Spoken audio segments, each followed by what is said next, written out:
Hello students, Gargi tutorial ক্লাসে তোমাদের স্বাগত জানাই। দেখো, আজকে আমার বিষয় হলো বর্ধমান ইউনিভার্সিটি 6 সেমিস্টার স্টুডেন্টসদের জন্য যারা জিইতে পলিটিক্যাল সায়েন্স রেখেছো তাদের যে গুরুত্বপূর্ণ সিলেবাস সেটা আমি দিয়ে দিচ্ছি। এর সাথে যারা এসিসিতে পলিটিক্যাল সায়েন্স রেখেছো সেই সিলেবাসটিও আমি একই সাথে দিয়ে দিচ্ছি।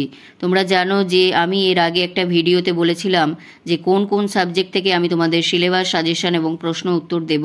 তো পলিটিক্যাল সায়েন্স জিইতে আমি রেখেছিলাম এবং এসিসিতেও রেখেছিলাম, তাই এই দুটো আমি একই সাথে তোমাদের দিয়ে দিচ্ছি।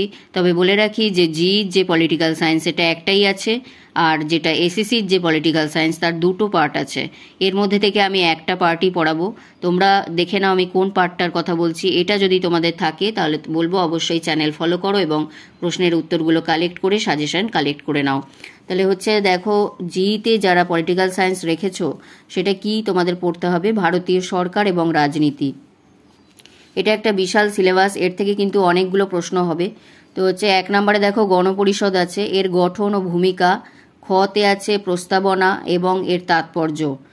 তারপর 2-এর যেটা ক, সেখানে আছে দেখো মৌলিক অধিকার ও কর্তব্য। খ হচ্ছে রাষ্ট্রীয় নীতির নির্দেশমূলক নীতি। 3 নম্বর হচ্ছে ভারতীয় ফেডারেলিজমের প্রকৃতি এবং কেন্দ্র রাজ্যের সম্পর্ক, আইনসভা, প্রশাসনিক এবং আর্থিক। 4 নম্বর দেখো কেন্দ্রীয় আইনসভা, লোকসভা, রাজ্যসভা, সংস্থার কার্যাবলী এবং আইন প্রণয়ন পদ্ধতি, স্পিকার, সংবিধান সংশোধনের পদ্ধতি। 5 নম্বরে দেখো ইউনিয়ন নির্বাহ, রাষ্ট্রপতি এবং প্রধানমন্ত্রী ক্ষমতা এবং কার্যাবলী, গভর্নর এবং মুখ্যমন্ত্রীর ক্ষমতা কার্যাবলী। 6 নম্বর বিচার বিভাগ, সুপ্রিম কোর্ট এবং হাইকোর্টের গঠন এবং কার্যাবলী। 7 নম্বরে আছে ভারতের পার্টি সিস্টেম, বৈশিষ্ট্য প্রবণতা, জোট সরকার। 8 নম্বরে আছে নির্বাচনী প্রক্রিয়া, নির্বাচন কমিশন, গঠন, কার্যাবলী এবং নির্বাচনী সংস্কার। তাহলে এই হচ্ছে যারা জিইতে পলিটিক্যাল সায়েন্স রেখেছো। আরেকবার দেখিয়ে দিচ্ছি, ভালো করে দেখে খাতায় আগে তুলে নিও। এরপর আমি আসছি দেখো এসিসি 4, এই যে একটা পার্ট, সেটা হচ্ছে তোমার শান্তি ও সংঘর্ষের সমাধান। এই পার্টটা কিন্তু আমি পড়াবো না, তবু আমি দেখিয়ে দিচ্ছি। দেখো 1 নম্বরে আন্তর্জাতিক শান্তি ও সংঘাত সমাধান, মৌলিক ধারণা আন্তর্জাতিক সংঘাত সমাধানের।